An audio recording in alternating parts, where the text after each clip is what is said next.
Ons onderwerp vandag, daar's net een jy. In die samelewing van vandag is mense so kompetisie gefokus. Ons moet die beste wees in alles wat ons doen. Ons moet die mooiste huis hê, die duurste kar besit, beste en belangrikste werk hê. Ons kinders moet die beste presteerders wees op alle vlakke. En so kan ons aangaan. Ongelukkig kom hierdie kompeterende faktor dan ook in die hedendaagse kerk. Ja, Christendom tevoorskyn.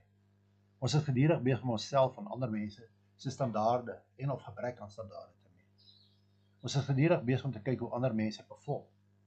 Hoe hulle perform in die kerk, hoe hulle verhouding met die predikant of die pastoor is. Wat hulle doen vir die kerk.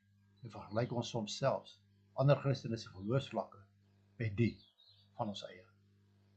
Natuurlik is hierdie volgens eie meeste van die tyd oningeligte, kompeterende siening daarvan. Hulle is of beter Christene as ons, of swakker Christene as ons. Die feit van die saak is dat alhoewel ons almal volgens die beeld van God geskape is, ons tog elkeen uniek is.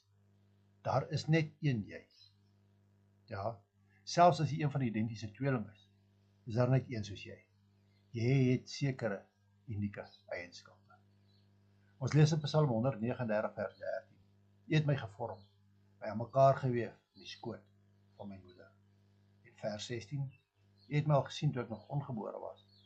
Al my lewensdae was in die boek opgeskrewe, nog voordat ek gebore is. Wanneer ons die Engelse woord van vorm, naamlik shape gebruik, is dit vir ons baie makliker om te sien hoe uniek ons is. Elke letter van die woord shape bevat 'n unieke karaktereienskap van my en jou. Hoe lyk jou en my shape? Die S staan vir spiritual gifts. Nie almal van ons het presies dieselfde geestelike gawes ontvang. Ons geloofsvlakke verskil, ons wysheidsvlakke verskil. Nie almal het die geestelike gawe van genesing ontvang, om maar net 'n paar te noem. Die H staan vir hearts. Ook hier verskil elkeen van ons hart teenoor die van die volgende persoon. Alhoewel dit die middelpunt van ons menswees is, het ons tog almal verskillende Bybelse gedagtes, emosies en aksies. Die A staan vir abilities. Elkeen van ons se fisiese, geestelike en verstandelike vermoëns verskil van die van die volgende persoon.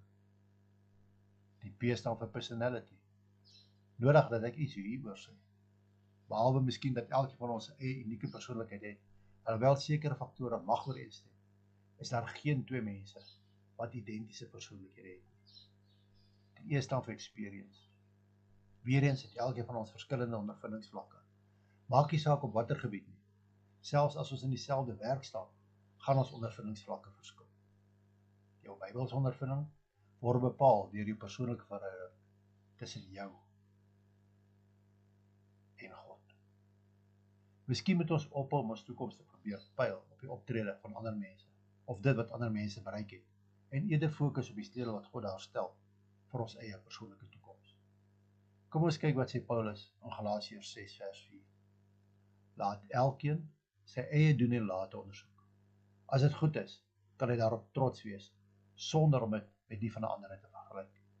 Romeine 12 vers 3 lees, kragtens die genade wat aan my gegee is, sê ek vir elkeen van julle, moenie van jouself meer dink, as wat jy behoort te dink nie.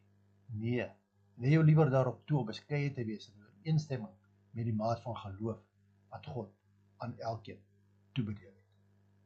Kom ons vind ons energie, ons selfvertroue, ons satisfaksie, deur dit te doen waarvoor ek en jy geskape is. Ons lees in Filippense 2 vers 13, want dit is God wat julle gewillig en bekwaam maak om sy wil uit te voer.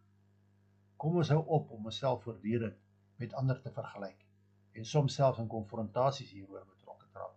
En doen eerder dit wat deur Paulus in 1 Korintiërs 7 vers 17 vir ons voorgestel word.